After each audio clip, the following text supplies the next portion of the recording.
Astaghfirullah. Kemudian salawat dan salam senantiasa kita curahkan kepada baginda alam, Nabi besar, Nabi yang mulia alaihi salatu wassalam. Allahumma salli ala sayyidina Muhammad wa ala alihi wa sahbihi wa man sara ala nahjihi ila yaumiddin. Pembahasan di pagi hari ini kita akan membahas tentang rahasia di balik bulan Sya'ban. Kenapa saya pilih tema ini? Karena memang kita berada di permulaan Sya'ban, sehingga kita harus mengetahui apa saja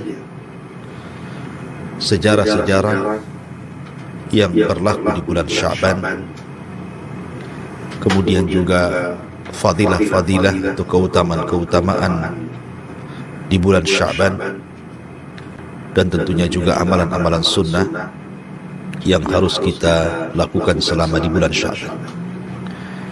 Maka satu jam ke depan kita akan mengulas, semoga Allah Subhanahu wa ta'ala memudahkan, di mana kita bisa mengenal rahasia di balik bulan Sya'ban. Pertama kita akan melihat bulan Sya'ban ditinjau dari sejarah dulu. Ma'asyiral muslimin, para pendengar dan para pemirsa yang dimuliakan Allah Subhanahu wa ta'ala, banyak sejarah yang berlaku di zaman Nabi sallallahu alaihi wasallam di bulan Sya'ban. Pertama, insyiqaqul qamar, terbelahnya bulan menjadi dua, yang Allah Subhanahu wa ta'ala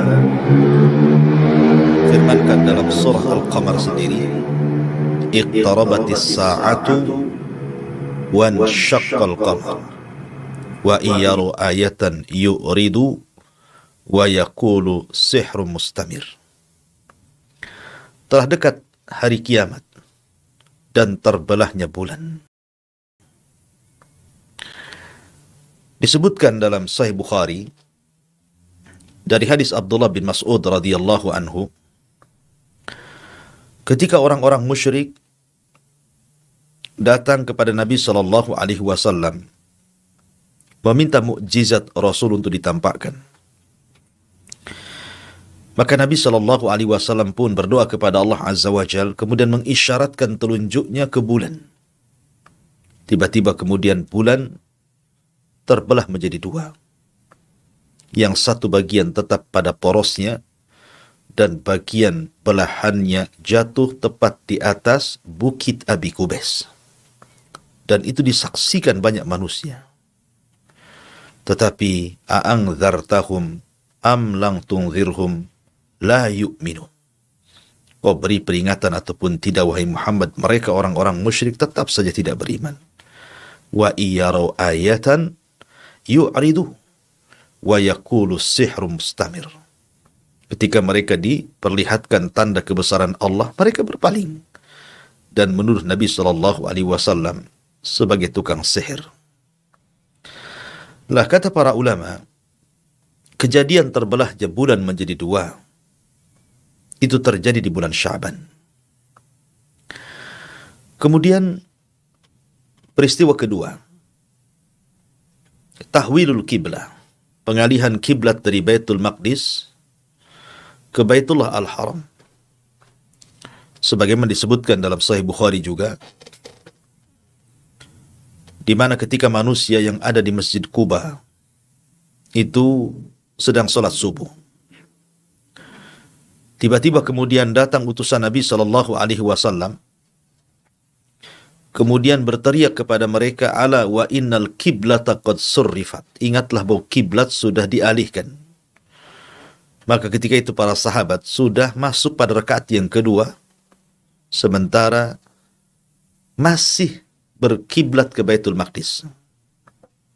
Ketika datang seruan Nabi sallallahu alaihi wasallam bahwa kiblat sudah diarahkan ke Baitullah Al-Haram, sementara posisi mereka sedang ruku pada rakaat kedua, maka 120 derajat mereka berputar dari Baitul Maqdis ke Baitullah Al-Haram. Sehingga kemudian selesai sholat, mereka bingung. Karena rakaat pertama masih mengarah ke Baitul Maqdis, dan yang rakaat kedua mengarah ke Baitullah Al-Haram. Bagaimana dengan rakaat pertama kami, wahai Rasul? Maka Nabi SAW terdiam sampai akhirnya Allah Subhanahu wa Ta'ala turunkan ayat, "Maka Allahu liyudi'a imanakum, innallaha bin nasi la raufur rahim." Turun surah Al-Baqarah. Sesungguhnya Allah Subhanahu wa Ta'ala tidak akan menyia-nyiakan keimanan kalian, artinya salat kalian. Tetap rakaat pertama dapat pahala, dan rakaat kedua juga dapat pahala. Lah peristiwa pengalihan kiblat, kita tahu bahwa Nabi SAW ketika disyariatkan salat dari langit, dalam peristiwa Isra Mi'raj itu terjadi 1 tahun sebelum hijrah. Kemudian hijrah ke Madinah, barulah Nabi SAW mensyariatkan salat berjamaah. Lah sekitar 6-7 bulan pertama di Madinah, Nabi dan kaum muslimin, para sahabatnya, salat masih menghadap Baitul Maqdis. Sehingga orang-orang Yahudi senang, karena kiblatnya orang-orang Yahudi dipakai oleh kiblatnya kaum muslimin. Maka Nabi SAW sejak dari Mekah sebenarnya sudah menginginkan kiblat itu mengarah kepada Ka'bah Al-Musarraf Al-Mukarramah yang dibangun oleh bapaknya Ibrahim alaihi salatu wassalam. Tapi karena ketika itu Ka'bah penuh dengan patung, penuh dengan berhala, maka Nabi SAW enggan untuk mengarahkan ke berhala-berhala yang ada di Ka'bah. Maka kemudian masih berkiblat ke Baitul Maqdis. Tapi setelah kemudian 6-7 bulan, ketika di kota Madinah Nabi SAW kemudian salat masih menghadap Baitul Maqdis, kemudian Nabi SAW tidak enak hati dan berdoa setiap malam kepada Allah mengarahkan wajahnya ke langit. Maka Allah Subhanahu wa Ta'ala pun kabulkan, dan Allah firmankan, "Qad nara taqalluba wajhika fis sama' falanwalliyannaka kiblatan tardaha fawalli wajhaka syatral masjidil haram." Turun ayat ini. Aku lihat wajahmu dibulak-balikan ke arah langit, ya Muhammad, agar kau meminta agar kiblat dipalingkan.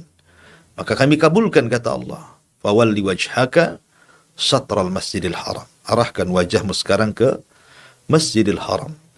Maka pengalihan kiblat dari Baitul Maqdis ke Baitullah Al-Haram itu terjadi di bulan Sya'ban. Kemudian peristiwa yang ketiga, diwajibkannya puasa Ramadan. Ketika Nabi SAW hijrah dari Mekah ke Madinah, pada tahun pertama, Nabi SAW melihat orang-orang Yahudi sedang berpuasa. Sampai-sampai Rasulullah SAW bertanya, "Puasa apa kalian?" Maka orang-orang Yahudi mengatakan, "Puasa dalam rangka mensyukuri akan keselamatan Nabi kami Musa alaihi salatu wassalam." Ketika Musa dikejar Fir'aun dan bala tentaranya, akhirnya Allah tenggelamkan Fir'aun di Laut Merah, dan Musa pun diselamatkan. Maka rasa syukur kami, Nabi kami diselamatkan, kami pun berpuasa. Dan itu ketika tanggal 10 Muharram. Maka Nabi SAW mengatakan, "Ana ahakku bi Musa." Kalau kalian berpuasa karena menghormati Musa, aku lebih berhak menghormati Musa dibandingkan kalian. Maka Nabi merintahkan puasa pertama dalam Islam, dan puasa yang wajib pertama dalam Islam, puasa pada tanggal 10 Muharram, atau disebut dengan Ashura. Dan itu di permulaan hijrah Rasul di tahun pertama Hijriah. Tapi setelah kemudian Rasul menetap 2 tahun di kota Madinah, masuk pada tahun 2 Hijriah, maka Allah Subhanahu wa Ta'ala merintahkan Rasul untuk berpuasa di bulan Ramadan 1 bulan, dan itu puasa bagi kaum muslimin, sehingga puasa tanggal 10 Muharram atau disebut Ashura yang tadinya wajib menjadi sunnah karena Islam memiliki puasa sendiri, adalah puasa Ramadan. Ketika Allah Subhanahu wa Ta'ala berfirman, "Faman syahida minkumus syahra falyasum." Barang siapa yang melihat bulan hilal, maka berpuasalah. Maka ketika itulah kaum muslimin memiliki puasa sendiri. Lah kewajiban puasa Ramadan, kata para ulama, itu terjadi di bulan Sya'ban pada tahun kedua dari hijrah Nabi sallallahu alaihi wasallam. Ini peristiwa yang ketiga. Kemudian peristiwa yang keempat, lahirnya bayi dari orang-orang muhajirin pertama dalam Islam pasca hijrahnya para sahabat dari Mekah ke Madinah. Siapa? Abdullah ibn Zubair ibn Awam, putra daripada Asma bintu Abi Bakrin atau putra daripada Zubair ibn Awam. Jadi Asma sebelum hijrah, Asma ini saudari Aisyah radhiyallahu anha, itu hamil. Ketika kemudian sampai saja di Madinah bersama suaminya Zubair bin Awam, maka lahirlah putra tercintanya Abdullah ibn Zubair, dan itu tepat di bulan Sya'ban. Dan Abdullah ibn Zubair sangat dicintai Aisyah radhiyallahu anha, bibinya, selalu menggendongnya. Maka ketika itulah disematkan kunyah bagi Ummul Mukminin Aisyah radhiyallahu anha sebagai Ummu Abdillah, maksudnya Abdullah ibn Zubair ibn Awam, ponakan karena dia putra daripada Asma bintu Abi Bakrin. Ini peristiwa yang keempat. Peristiwa yang kelima, lahirnya cucu Nabi Shallallahu Alaihi Wasallam, Husain ibnu Ali. Nabi Shallallahu Alaihi Wasallam memiliki putra laki-laki. Di sana ada Qasim, di sana ada Abdullah, di sana ada Ibrahim. Tapi Allah Subhanahu Wa Taala wafatkan ketiga-tiganya di waktu kecil. Bahkan Rasul mengalami kesedihan yang mendalam saat kematian Ibrahim, sehingga dia menangis. Sampai Abdurrahman bin Auf bertanya akan tangisan Nabi Shallallahu Alaihi Wasallam, maka Rasul mengatakan, ya Abdurrahman, innal aina la tadma, wa innal qalba la tahzan, wa inna bifirakika ya Ibrahim la mahzunun. Wahai Abdurrahman, mata ini bisa mengeluarkan air mata, hati ini bisa sesak karena sedih, dan perpisahan diriku dengan Ibrahim sungguh menyesakkan dada. Sehingga ketika kemudian putri beliau Fatimah bintu Rasul sallallahu alaihi wasallam yang menikah dengan Ali bin Abi Thalib radhiyallahu an melahirkan cucu laki-laki Hasan dan Husain, maka kecintaan Nabi sallallahu alaihi wasallam luar biasa, sampai ketika khutbah Rasul turun, kemudian menggendong Hasan dan Husain, kemudian naik lagi ke atas mimbar, kemudian bersabda, sadaqallahul azim, innama amwalukum wa auladukum fitnah. Maha benar Allah dengan segala firman-Nya. Sesungguhnya harta kalian dan anak-anak kalian terkadang menjadi fitnah, termasuk diriku terfitnah dengan Hasan dan juga Husain. Husain itu lahir pada bulan Sya'ban pada tahun 4 Hijriah. Pada tahun 4 Hijriah, di mana Rasul menetap 4 tahun di kota Madinah, tepat di tanggal 3 bulan Sya'ban, pada tahun keempat Hijriah, lahirlah Husain ibnu Ali ibn Abi Thalib radhiyallahu an. Dan dia adalah pemimpin anak-anak muda di surga. Ini peristiwa yang kelima. Peristiwa yang keenam, terjadinya Ghazwah Bani Mustalik. Terjadinya peperangan Bani Mustalik. Di mana terjadinya peperangan Bani Mustalik ini pada tahun kelima Hijriah. Nabi SAW sudah menetap di Madinah itu 5 tahun. Tiba-tiba kemudian pemimpin Bani Mustalik Al-Harith ibn Abi Dirar, Al-Harith ibn Abi Dirar, pemimpinnya Bani Mustalik, dan beberapa orang dari kabilah-kabilah Arab hendak keluar menyerang Nabi SAW. Tetapi kemudian Nabi SAW bisa mengepung Bani Mustalik. Akhirnya Rasul berhasil menawan satu kabilah Bani Mustalik, termasuk putri daripada Al-Harith ibn Abi Dirar ini, pembesar Bani Mustalik. Namanya Juwairiyah bintul Harith. Tertawan. Yang belakangan kemudian Juwairiyah pun menikah dengan Nabi SAW dengan maharnya agar Rasul membebaskan seluruh tawanan Bani Mustalik. Maka Nabi SAW pun menepati janjinya setelah menikah Rasul dengan Juwairiyah bintul Harith ibn Abi Dirar. Akhirnya kemudian satu kabilah Bani Mustalik dibebaskan dan belakangan satu kabilah masuk Islam. Subhanallah. Dan itu peristiwa terjadi di bulan Sya'ban pada tahun kelima setelah hijrah Nabi sallallahu alaihi wasallam. Dan banyak lagi seperti Sariyatul Fadak, kemudian kisah-kisah di bulan Sya'ban, peperangan setelah Khulafaur Rasyidin yang Allah menangkan. Intinya bahwa banyak sejarah besar di bulan Sya'ban. Itu kalau melihat Sya'ban ditinjau dari sejarah. Ma'asyiral muslimin, para pendengar dan juga para pemirsa Kiswah TV yang dimuliakan Allah Subhanahu wa taala. Adapun kalau bicara tentang Sya'ban, Sya'ban ini sebenarnya bukan bulan mulia. Bukan seperti Rajab, satu di antara 4 bulan hurum yang difirmankan Allah Azza wa Jalla dalam surah At-Taubah 36, minha arba'atun hurum. Dari 12 bulan itu ada 4 bulan hurum, 4 bulan mulia, Dzulqa'dah, Dzulhijjah, Muharram dan juga Rajab. Juga bukan seperti Ramadan, bulan suci. Jadi Sya'ban bukan bulan hurum dan bukan bulan suci. Artinya bahwa Sya'ban itu bulan biasa. Tidak ada keistimewaan secara bulan, maksudnya dia bukan bagian daripada bulan hurum dan bukan bagian daripada bulan suci Ramadan. Dia bulan biasa. Tetapi dia berada di tengah-tengah di antara 2 bulan mulia. Pertama Rajab, kemudian Sya'ban, kemudian Ramadan. Lah karena bulan Sya'ban itu diapit daripada 2 bulan mulia, sehingga bulan ini terkadang dilalaikan manusia. Karena sebelumnya mereka sudah muliakan bulan Rajab, dan sebentar lagi mereka akan menghadapi Ramadan, sehingga mereka melupakan Sya'ban.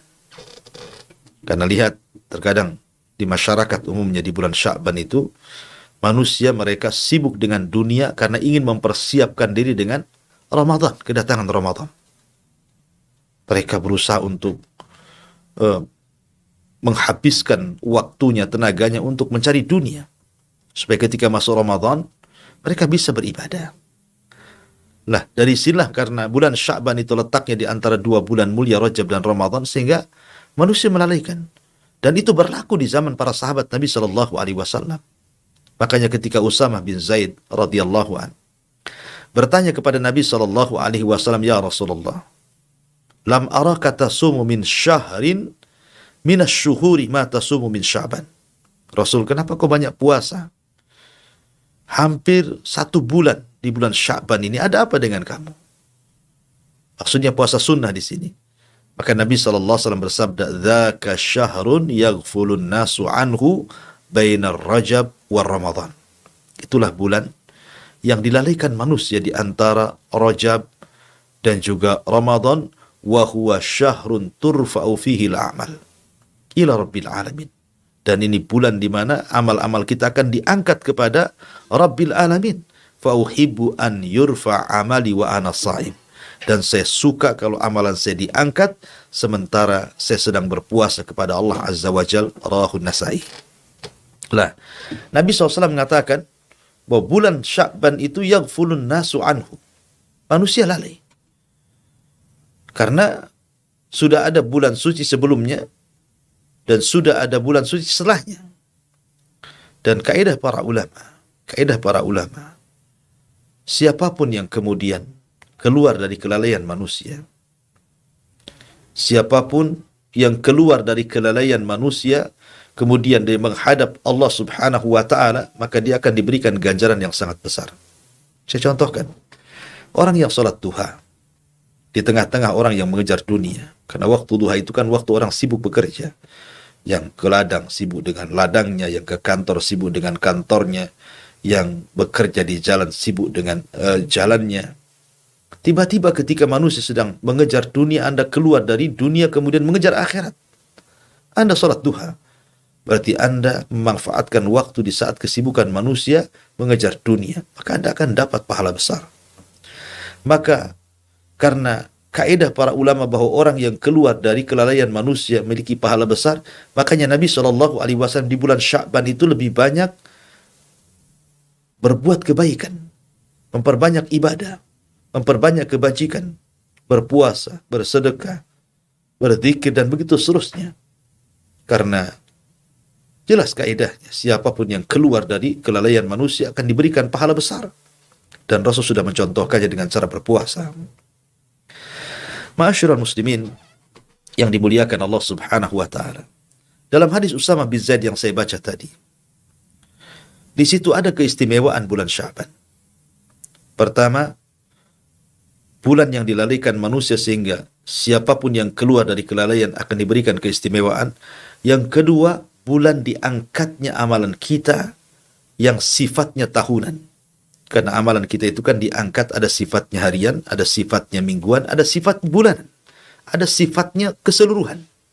Saya contohkan, harian, setiap asar dan subuh, Nabi Shallallahu Alaihi Wasallam bersabda, "Yata'aqabuna fikumul malaikatul laili wa malaikatul nahar." Jadi Allah Subhanahu Wa Taala akan mengutus para malaikatnya khusus mencatat kebaikan di malam dan di siang hari. Jadi malaikat malam mencatat kebaikan di malam hari. Apa saja yang Anda lakukan di malam hari itu? Apakah Anda tahajud, apakah Anda witir, apakah Anda baca Quran, apakah Anda berzikir, dicatat oleh malaikat kebaikan di malam hari yang Allah utus. Kemudian apabila di siang hari juga sama, mungkin Anda silaturahim, mungkin Anda berbuat baik kepada orang tua, berbuat baik kepada tetangga, bersedekah, berzikir, baca Quran, maka akan dicatat oleh malaikat-malaikat yang mencatat kebaikan di siang hari.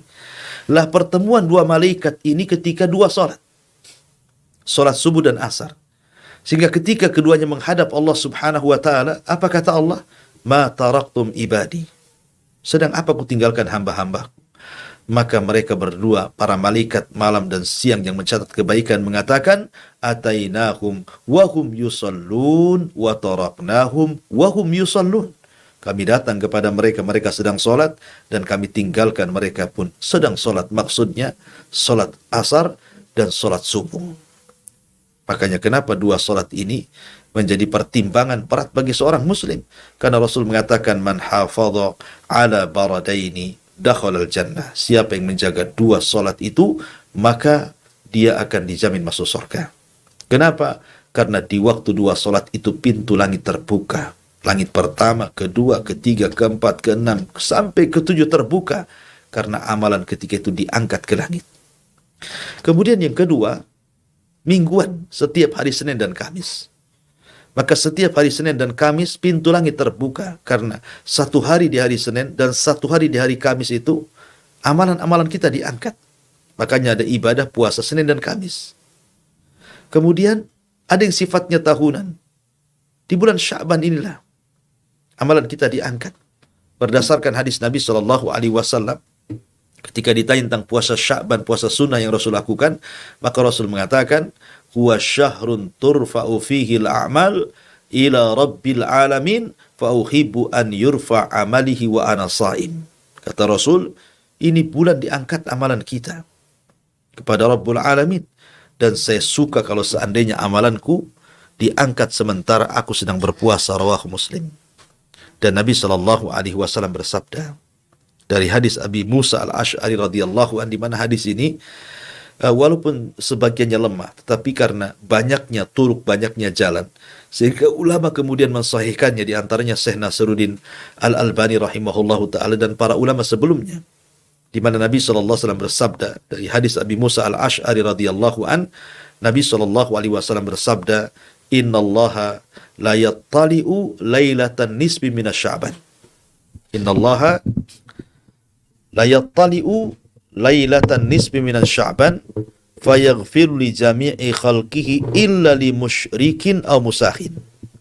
Illa li musyrikin aw musakhin. Sesungguhnya Allah Subhanahu wa taala akan menampakkan di malam pertengahan Sya'ban. Di malam pertengahan Sya'ban fayaghfiru li jami'i khalqi, maka Allah akan ampuni seluruh makhluknya kecuali dua manusia, al-musyrik wal musakhin, orang yang melakukan kesyirikan dan orang yang ada hasad dalam hatinya. Ma'asyiral muslimin yang dimuliakan, berarti Sya'ban ini dalam dua hadis pertama, hadis yang dikeluarkan Imam Nasai tadi, kemudian sekarang hadis yang dikeluarkan Imam Ibni Majah dari Abi Musa al-Asy'ari radhiyallahu an. Pertama, bulan Sya'ban itu amalan kita diangkat ke langit, dan pertengahannya Allah Subhanahu wa taala akan mengampuni dosa-dosa kita. Oleh karena itulah maka jangan pernah lalaikan bulan Sya'ban. Karena satu bulan ini setiap hari Allah buka pintu langit. Sehingga solat kita, sedekah kita, baca Quran kita, zikir kita, silaturahim kita, berbuat baik kita kepada orang tua, atau ketaatan-ketaatan, kebajikan-kebajikan, baik yang sifatnya pribadi seperti solat, puasa, atau mungkin sedekah yang sifatnya muta'addi kepada orang lain, maka semuanya akan diangkat ke langit selama 1 bulan di bulan Sya'ban. Dan di pertengahannya, Allah subhanahu wa ta'ala akan mengampuni dosa-dosa kita. Kecuali 2 manusia. Tidak akan diangkat amalannya dan tidak diampuni dosanya. Pertama musyrik, yang kedua musakhin. Musyrik dan musakhin. Adapun musyrik jelas. Nabi Allah subhanahu wa ta'ala berfirman, la in asyrakta la yahbatanna amaluka wa la takunanna minal khasirin. Kalau engkau melakukan kesyirikan, maka engkau akan lebur, hancur amalanmu, dan engkau termasuk orang-orang yang rugi. Adapun musakhin itu artinya orang yang dalam hatinya ada kedengkian, orang yang dalam hatinya ada kebencian, orang yang dalam hatinya ada kedongkolan karena hasad kepada orang lain. Makanya kenapa Nabi SAW mengatakan bahwa musakhin dengan musyrik, apa hubungannya? Hubungannya karena musyrik itu percuma dia berdoa, percuma dia beramal, tidak akan diterima oleh Allah Azza wa Jalla. Bagaimanapun orang-orang musyrik itu dosanya tidak akan diampuni. Innallaha la yaghfiru an yushraka bihi wa yaghfiru ma duna dzalika liman yasha. Allah tidak akan mengampuni dosa orang yang menyekutukannya dan mengampuni dosa selain itu. Dan orang-orang musyrik sia-sia amalannya. Lalu kenapa dihubungkan dengan musakhin? Orang yang hasad, orang yang dengki, orang yang mutus silaturahim, dan begitu seterusnya. Karena hasad juga kurang lebih ada kemiripan dengan kesyirikan dalam hal hilangnya amalan. Karena hasad itu ta'kulul hasanat kama ya'kulun narul khatam.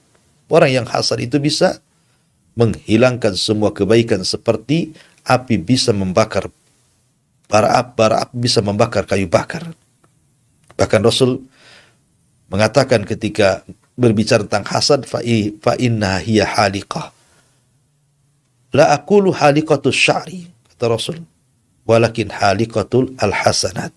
Kata Nabi SAW, hasad itu penghancur, pembuang. Bukan saya maksud membuang rambut dalam kepala, tapi membuang semua kebaikan, kata Rasul. Maka sebagaimana kesyirikan bisa menggugurkan amal, hasad juga bisa menggugurkan kebaikan. Maka 2 manusia ini, musyrik dan musakhin, orang yang syirik dan orang yang hasad, di bulan Sya'ban, selain tidak akan diangkat amalannya ke langit, dia pun tidak akan diampuni dosanya. Oleh karena itulah ma'asyiral muslimin, maka Sya'ban ini bulan yang sangat luar biasa. Walaupun bukan bagian daripada bulan suci sesuci Rajab dan juga Ramadan, tetapi amalannya luar biasa. Ya, dan yang terakhir, amalan kita akan diangkat secara keseluruhan tatkala kita meninggal. Ketika ruh kita dicabut, kemudian malaikat datang membungkus ruhnya seorang mukmin dengan kafan dari sorga dan hanut minyak wangi dari sorga, kemudian diangkat ke langit, maka catatannya mengikuti di bawahnya. Naik ke langit pertama, catatannya ikut naik ke langit pertama, kedua, ketiga, keempat, kelima, keenam, ketujuh, sampai Allah subhanahu wa ta'ala mengatakan, letakkan ruhnya kembali ke jasadnya, tapi naikkan catatannya fil illiyin. Ketika itu sudah tidak mungkin lagi manusia beramal karena sudah terputus usianya dan dia tinggal hisab di hadapan Allah subhanahu wa ta'ala. Ma'asyiral muslimin yang dimuliakan Allah Azza wa Jalla, ini diantara rahasia di balik bulan Sya'ban. Maka saya nasihatkan, perbanyaklah puasa. Karena bagaimanapun kita akan menghadapi bulan Ramadan. Para ulama menjadikan Sya'ban adalah bulan memperbanyak puasa. Kemudian juga perbanyaklah membaca Al-Quran. Makanya para ulama menyebutnya dengan Syahrul Qurra, karena Ramadan akan ada 2 ibadah yang luar biasa, tarawih, tahajud, kemudian puasa. Maka untuk membiasakan 2 perkara itu di bulan Ramadan, maka biasakan kita di bulan Sya'ban berpuasa dan membaca Quran, karena bagaimanapun Rajab bulan menanam, Sya'ban bulan menyiram, dan Ramadan bulan menuai. Wallahu a'lam bishawab. Mudah-mudahan ada manfaatnya. Ya, mungkin di antara para pendengar dan pemirsa ingin bertanya, silakan. Ada pertanyaan? Ada. Silahkan baca. Dari Nendi Budiawan. Assalamualaikum Ustaz. Waalaikumsalam. Saya mendengar dari orang bahwa puasa setelah tanggal 15 Sya'ban tidak diperbolehkan. Apakah ini benar Ustaz? Terima kasih. Iya. Bismillah, alhamdulillah. Memang ada larangan orang memulai puasa setelah pertengahan Sya'ban karena dikhawatirkan masuk pada hari yang diragukan. Sementara Nabi SAW bersabda, "Man sama fi yaumin yushakku fihi faqad asa Abul Qasim." Siapa yang berpuasa di hari yang diragukan, maka dia telah bermaksiat kepada Abul Qasim, maksudnya Nabi SAW. Dan setelah pertengahan nisfu Sya'ban, itu akan masuk pada hari yang diragukan karena sudah mulai masuk pada penentuan Ramadan. Tetapi dibolehkan orang berpuasa setelah pertengahan Ramadan kalau berpuasa sebelumnya, maksudnya sebelum pertengahan itu. Ya dari awal Sya'ban dia sudah berpuasa. Seperti Nabi SAW, beliau berpuasa dari permulaan Sya'ban sampai mau habis 1 bulan, sampai tanggal 27 atau mungkin 26, karena tidak boleh juga puasa sunnah itu mirip dengan puasa wajib. Artinya puasa Ramadan kan dihabiskan puasanya 1 bulan, tapi Sya'ban itu kalau mau menghabiskan dengan puasa jangan sampai 1 bulan, entah berhenti di tanggal 26 atau 27 gitu, karena jangan sampai masuk kepada hari yang diragukan. Maka Nabi SAW melakukan puasa banyak di bulan Sya'ban. Begitu juga Aisyah radhiyallahu anha, ketika beliau memiliki hutang di bulan Ramadan tahun kemarin, maka Aisyah radhiyallahu anha kemudian mengqadha di bulan Sya'ban tahun depannya. Karena melihat bahwa bulan Sya'ban itu tadi, satu diangkatnya amalan kita ke langit, yang kedua juga ada keistimewaan di pertengahan bulan Sya'ban, nisfu Sya'ban, dengan diampuni dosanya oleh Allah Subhanahu wa taala kecuali 2 manusia, orang yang melakukan kesyirikan dan orang yang menanamkan hasad dalam hatinya sehingga menampakkan permusuhan. Wallahu a'lam. Selanjutnya dari akun YouTube Uwa Igo. Assalamualaikum Ustaz. Gimana hukumnya profesi gaji sepak bola, haram atau halal Ustaz? Syukran. Ya, alhamdulillah. Kita tahu bahwa permainan itu sesuatu yang melalaikan. Nabiullah Sulaiman alaihi salatu wassalam pernah terlalaikan dengan hobi dia memelihara kuda. Ketika di sore hari dia memandang kudanya, kemudian akhirnya lupa sholat sore ketika itu, maka Sulaiman pun akhirnya menyembelih kuda-kudanya kemudian membagikan dagingnya ke fuqara wal masakin. Maka ada kaedah yang muncul dari para ulama, man taraka syai'an lillahi awadallahu khairan min. Barang siapa yang meninggalkan sesuatu karena Allah, Allah akan ganti yang lebih baik lagi. Maka setelah Sulaiman menyembelih kudanya karena marah terlalaikan dari salatnya, maka Allah ganti kuda itu dengan ditundukkan angin kepada Sulaiman. Tentu naik kuda dengan naik angin kan berbeda. Angin akan lebih cepat dibandingkan kuda, terutama dalam berperang. Ya, maka mainan apapun yang melalaikan, maka itu bisa sampai ke haram hukumnya. Mainan apa? Bukan sepak bola saja. Apa saja mainan, apa saja hobi yang sampai melalaikan ibadah kepada Allah Azza wa Jalla, apalagi sampai kemudian meninggalkan sholat 5 waktu, maka permainan itu menjadi haram. Permainan itu menjadi haram. Adapun tentang masalah profesi, apakah kemudian gaji orang-orang yang olahragawan, karena sepak bola saja, mungkin olahraga-olahraga yang lain yang kemudian digaji dalam rangka itu, apakah kemudian gajinya halal atau haram? Wallahu a'lam, ya. Akan tapi kalau seandainya sampai melalaikan, tentu ya tidak boleh. Permainan itu tidak boleh bisa haram. Maka perkara haram ya gajinya juga haram kalau sampai melalaikan. Wallahu a'lam. Jazakallah khair Ustaz. Selanjutnya, Assalamualaikum warahmatullahi wabarakatuh Ustaz. Dari Pak Suhairi di Bekasi. Saya berumur 62 tahun. Saya menderita asma yang kronis dan menghisap obat hisap. Pertanyaannya, bagaimana saya akan melaksanakan ibadah puasa? Apakah batal bila saya berpuasa sambil menghisap obat hisap tersebut Ustaz? Jazakallah khair. Ya, alhamdulillah. Allahu a'lam, obat hisab apakah membatalkan puasa atau tidak, tapi sepengetahuan saya bahwa sesuatu yang membatalkan puasa itu apabila sesuatu masuk ke tenggorokan. Makanya merokok itu bisa membatalkan puasa karena ada zat-zat yang kemudian masuk ke tenggorokan. Apakah kemudian orang yang menghisap sesuatu lewat hidung yang membatalkan puasa selama tidak ada cairan-cairan yang kemudian masuk ke tenggorokan dan Anda bisa merasakannya, mungkin berupa pahit atau apa gitu yang Anda rasakan, saya kira tidak membatalkan puasa. Ya, kalau tidak ada hal-hal yang bisa masuk ke tenggorokan dari zat-zat obat yang Anda sirup dari Anda hirup dari hidung, tapi tidak sampai kemudian ada zat yang masuk ke tenggorokan, maka insya Allah itu tidak membatalkan puasa. Karena yang bisa membatalkan itu kalau sesuatu masuk ke tenggorokan. Wallahu a'lam. Jazakallah khair Ustaz. Pertanyaan selanjutnya, bagaimanakah metode Rasulullah dan para sahabat untuk menentukan satu Ramadan, dan bagaimana kita menyikapi perbedaan penentuan awal Ramadan ini Ustaz? Jazakallah khair. Ya, alhamdulillah. Metode yang dilakukan Nabi SAW saat menentukan Ramadan dengan cara hilal, melihat bulan. Kata Nabi SAW, wa idza ra'aitumuhu fasumu wa idza ra'aitumuhu faftiru. Apabila kalian melihat bulan, puasa. Apabila kalian melihat bulan, maka beridul fitrilah kalian. Dan tentang masalah perbedaan matla, memang terjadi khilaf para ulama. Apakah satu dunia satu matla? Apakah tiap-tiap negara itu memiliki matla sendiri? Ataukah negara-negara tetangga yang berdekatan mengikuti negara yang melihat karena dianggap satu matla? Ada yang berpendapat bahwa satu dunia satu matla. Ketika Arab Saudi melihat bulan, maka satu dunia mengikuti Saudi Arabia. Atau di mana negara melihat bulan, maka semua negara melihat berpuasa mengikut negara yang melihat. Itu pendapat pertama berdasarkan wa idza ra'aitumuhu fasumu. Kalau engkau melihat bulan di mana saja, di negeri mana saja, maka berpuasa. Berarti satu dunia satu matla.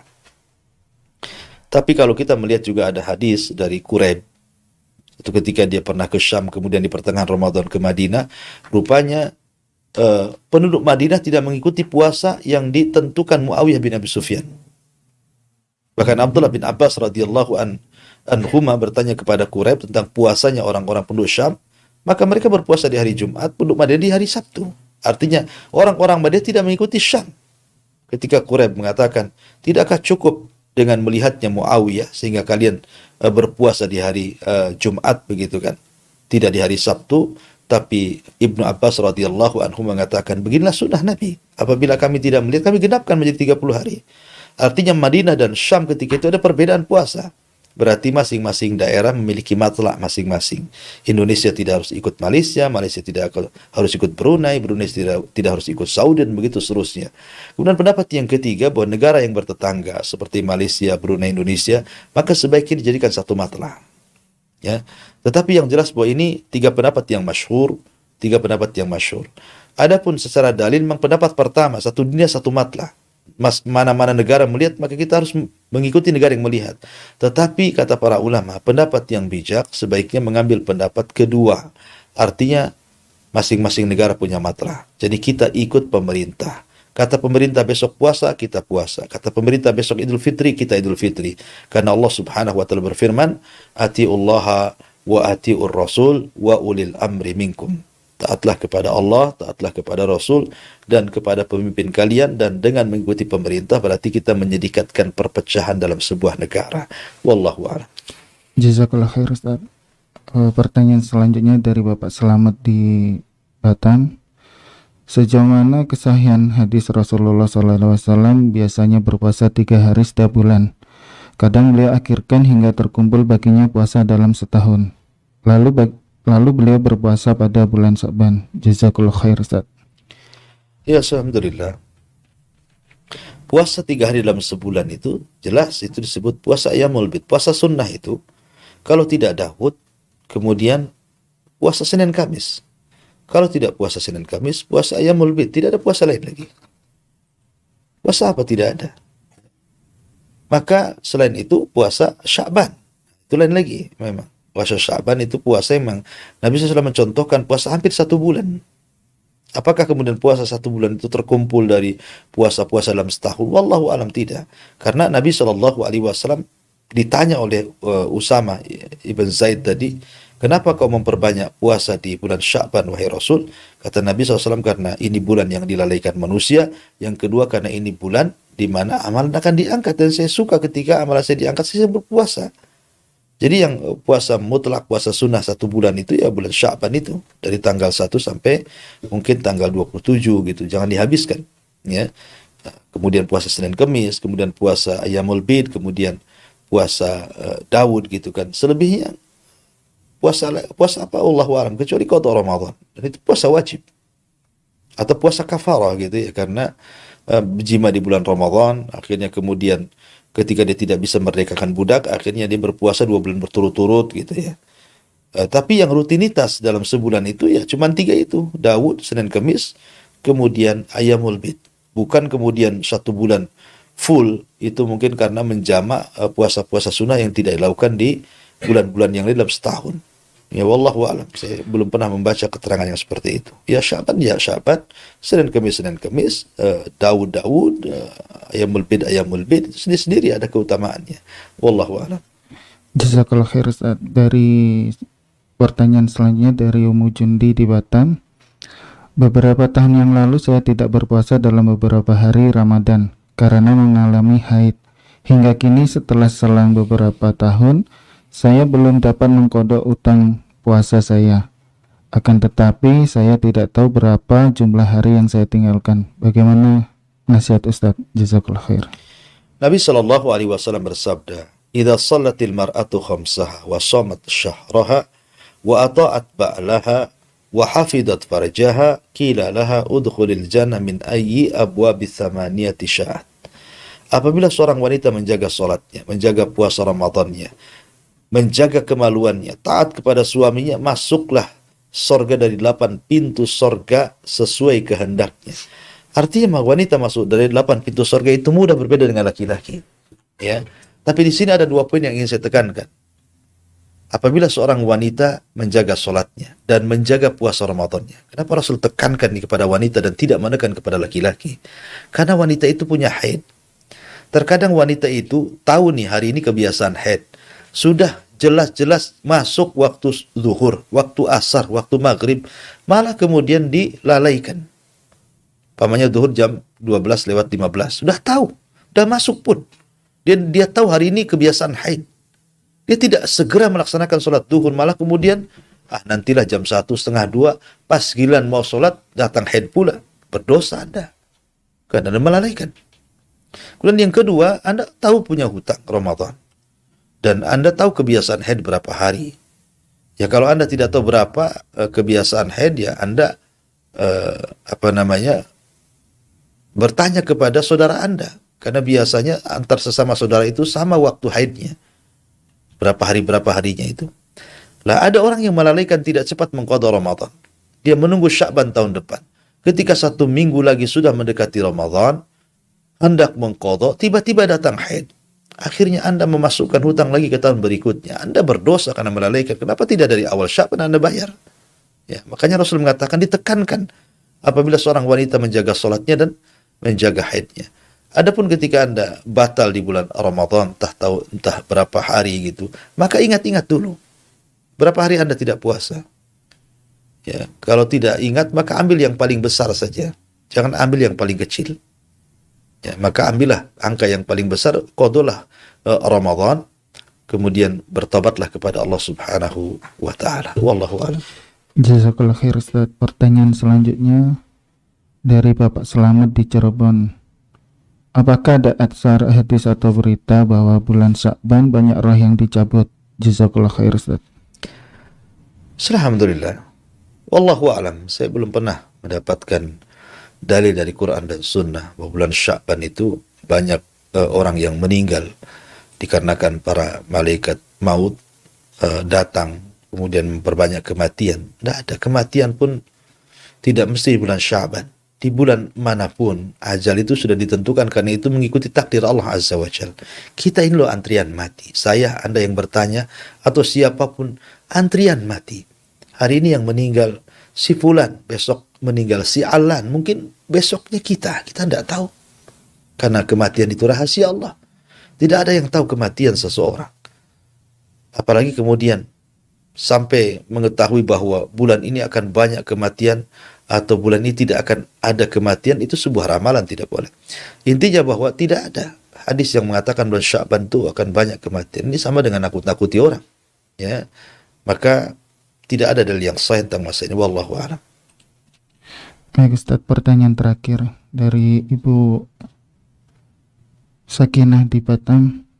Bagaimana dahulu Nabi SAW berinteraksi dengan para sahabiah? Jazakallah khair Ustaz. Ya, alhamdulillah.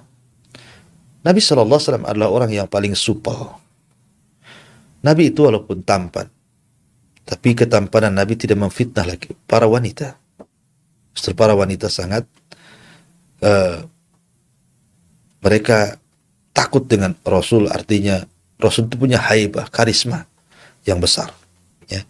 Nabi SAW bermuamalah dengan para wanita biasa, seperti bermuamalah manusia ke manusia yang lainnya. Tetapi ada aturan-aturan seperti ketika berbaiat, Nabi SAW tidak menyentuh tangan para wanita. Mereka hanya bersuara saja tanpa menyentuh. Ya. Dan Nabi SAW terkadang mendatangi seorang wanita tua, kemudian memberi makan, memperbaiki rumahnya. Ada riwayat seperti itu. Atau Nabi SAW pernah berjumpa dengan wanita Yahudi, kemudian dijamu, kemudian Rasul mengatakan, kira-kira engkau akan memiliki balasan seperti apa karena kau sudah menjamu diriku. Kemudian wanita Yahudi ini minta dunia kepada Nabi SAW. Jadi, dan juga Rasul tidak melarang wanita-wanita sholat seperti Nabi SAW mengatakan jangan kalian larang apabila wanita-wanita kalian datang ke masjid. Ya, artinya Nabi SAW memberikan kebebasan kepada para wanita untuk keluar rumah, untuk sholat, ya, untuk belanja dan begitu seterusnya. Akan tapi tentu Nabi juga memberikan batasan-batasan. Seperti wanita itu sebaiknya di rumah, gitu kan. Kemudian wanita itu kalau keluar menutup aurat, tidak menggunakan wewangian, dan begitu seterusnya. Wallahu a'lam. Ya, saya kira untuk kajian di pagi hari ini cukupkan sampai di sini. Kita tutup dengan doa kafaratul majlis. Subhanaka wa bihamdika asyhadu an la ilaha illa anta astaghfiruka wa atubu ilaik. Allah taala alam. Assalamualaikum.